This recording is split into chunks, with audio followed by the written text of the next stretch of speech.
What's up, guys? Welcome back to another edition of After Hours Metro. I'm so overdressed tonight. I just attended a black tie meeting today. Black tie party, met several guys, social function and everything. And I'm trying to put myself in your shoes now.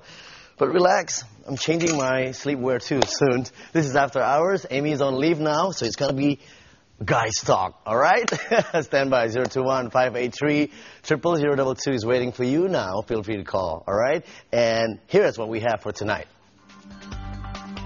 Former Democrat Treasurer Muhammad Nazarudin is caught on camera having a meeting with a group of men in jail in the middle of the night. What are they up to? After challenging Ellen DeGeneres, Michelle Obama goes against Saturday Night Live's funny man Jim Fallon for a series of games held at the White House. Find out what the challenge is for. Gorontalo's male civil servant won't be receiving their next month's salaries. Instead, their wives will. It's a surprising new method to ensure the money is well spent for family expenses. If this rule was applied to you, how would you feel? Would you mind if your office transferred your salary to your wife's bank account instead of yours? Call in 021-583-0022. This is After Hours.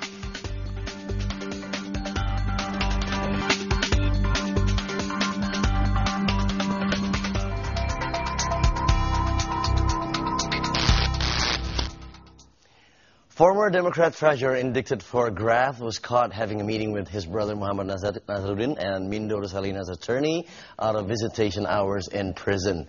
The 12-minute video footage shows Deputy Minister of Law and Human Rights Steny Agustaf talking to prison staff.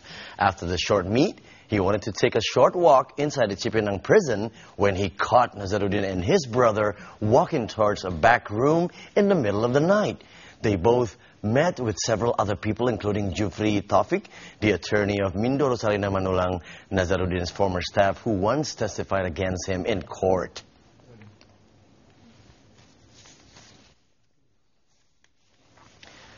Depok's anti-terror police unit, along with the suspected terrorists, scored through the forest at the University of Indonesia campus, and they were searching for a missing rifle once used by the suspect who was arrested in Cirebon.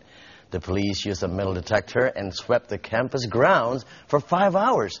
They focused their search at a group of trees nearby the technical engineering department.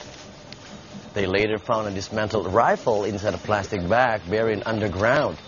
The suspect confirmed that the rifle was indeed the weapon he had once used. Police brought the rifle to the police mobile brigade headquarters in Kelapa II as evidence.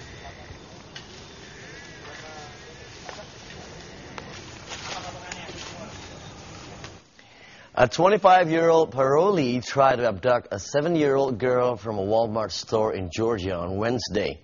Local authorities said Thomas A. Woods grabbed Brittany Baxter and attempted to leave the shop, but he let her go when she fought back. The little girl said she tried to kick her abductor and screamed while he was holding her. Woods was later arrested by police in the city of Tallapoosa, but denied doing anything wrong. Woods was out on parole after being convicted of voluntary manslaughter in DeKalb County.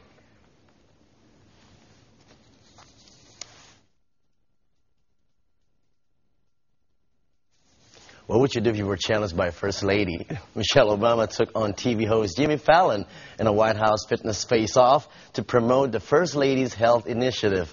U.S. First Lady invited Fallon to the White House for some friendly competition to raise awareness for the Let's Move campaign against childhood obesity. In a segment that aired on Tuesday on Late Night with Jimmy Fallon, the First Lady trumped over Fallon as they did push-ups, tug of war, twirled hula hoops, and competed in the potato sack race. Interesting. And earlier this month, Michelle Obama swung by the Ellen DeGeneres show, and the popular daytime host got down on the floor in a push-up battle, which ultimately was won by the First Lady for sure.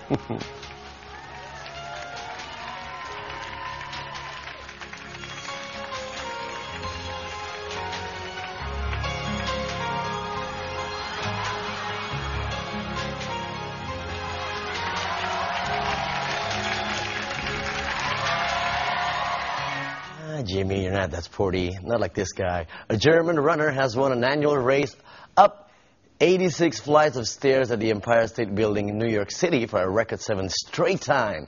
Stuttgart resident Thomas Dahl completed the Empire State Building run-up on Wednesday in 10 minutes and 28 seconds. Two other men have won the race 5 times since it began back in the year of 1978. American Al Waik and Australian Paul Craig. Craig still holds the men's record at 9 minutes and 33 seconds in 2003. Melissa Moon of Wellington, New Zealand was this year's women's winner in 12 minutes and 39 seconds. Athletes from around the world took part in the grueling trek from the lobby to the observation deck, floor by floor, up 1,576 steps. Wow.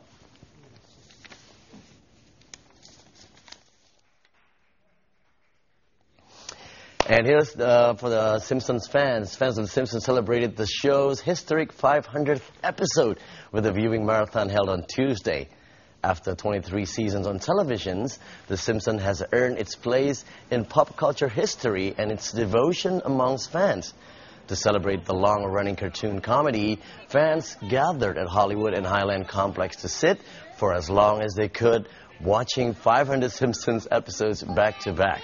It's an attempt to break the current Guinness World Record of more than 86 hours for the longest continuous television viewing. The lucky winner will take home a prize of $10,500 and an area of Simpsons merchandise. I keep telling you, I just broke sorghum here. Uh-huh. And where are the hookers? Round bed. Oops.